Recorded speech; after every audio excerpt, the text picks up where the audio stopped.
लिडरशिपचा approach attitude काय हे आपण बारकाईने बघितलं पाहिजे आणि ते मोदींच्या संदर्भात 4-5 महिन्यात आपण निष्कर्षापर्यंत यावं हे मला काही योग्य वाटत नाही. अजून त्यांना आपण संधी दिली पाहिजे.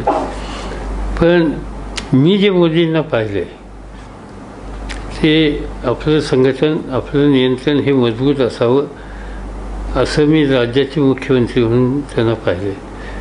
ॲग्रिकल्चर मिनिस्टरचा देशातल्या सगळ्या राज्याशी संबंध घनिष्ठ येतो कारण शेतीविषय प्रत्येक राज्याचा महत्त्वाचा आहे.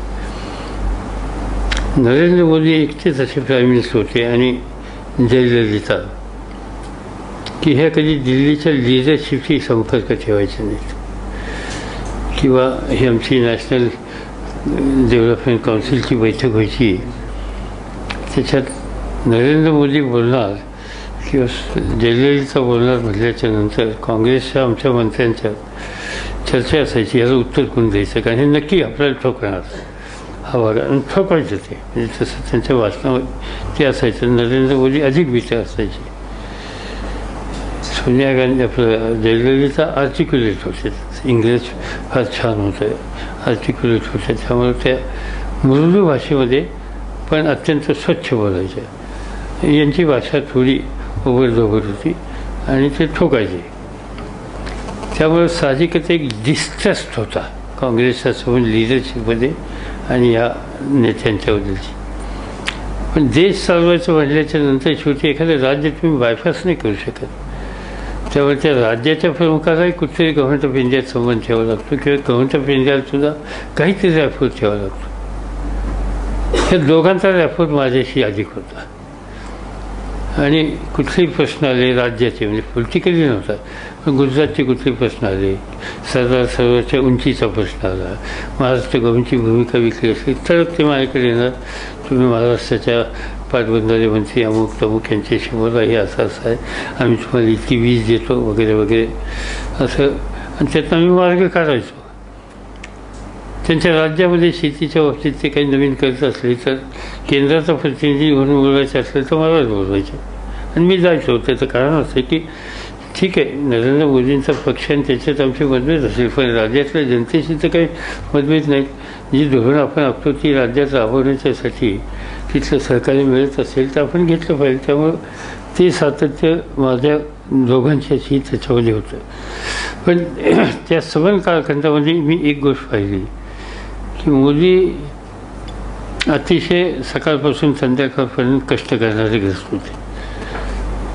पण मला असं जर कोणी प्रश्न विचारला की मोदींचे 4 महत्त्वाचे कलीग्स तुम्ही सांगा तर मला नाही सांगता यायचं.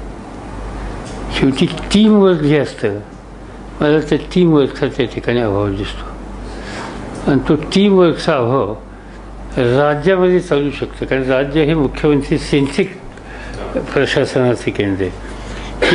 गव्हर्नमेंट ऑफ इंडियाच्या लेवलला एवढ्या मोठ्या विशाल देशाला आंतरराष्ट्रीय सलोख्याच्या संबंधाची उपयुक्तता आणि गरज असल्याचं कसं असं एका व्यक्तीच्या भोवती सगळं तुम्ही सवन हे जर ठेवलं माहिती नाही अजून कळत नाही पण आणखीन काही वर्षांनी त्याचं चित्र काय झालेलं आज आम्हाला लांबून असं जाणवतं की होम मिनिस्ट्री असो फॉरेन मिनिस्ट्री असो फायनान्स मिनिस्ट्री असो यांचा एक सुसंवाद फार तिथं आहे असं अजून जाणवत नाही. निर्णय घेण्याची प्रक्रिया गतिमान आहे पण ते निर्णय PMOमधनं होतात असं दिसतं. तसं या सेंट्रलच्या गव्हर्नमेंटमध्ये PMO हे अत्यंत प्रभावशाली असतंच त्याच्याबद्दल वाद नाही. पण त्या सगळ्या PMOच्या निर्णय घेण्याच्या प्रक्रियेमध्ये त्या मिनिस्ट्रीचा प्रमुख हा त्याच्यामध्ये जर सहभागी झाला असाल तर हळूहळू अंतर वाढीला सुरुवात होती. आज ते चित्र अजिबात दिल्लीमध्ये BJP दिसत नाही. आज सगळे एकसंघ आहेत पण हे एकसंघत्व हे पुढे टिकेल का नाही आज सांगता येत नाही. त्याला दुसरं तेवढीच कर्तृत्वान मासपेस माणसं असली कोणी तयार झाली तर काही होऊ शकतं.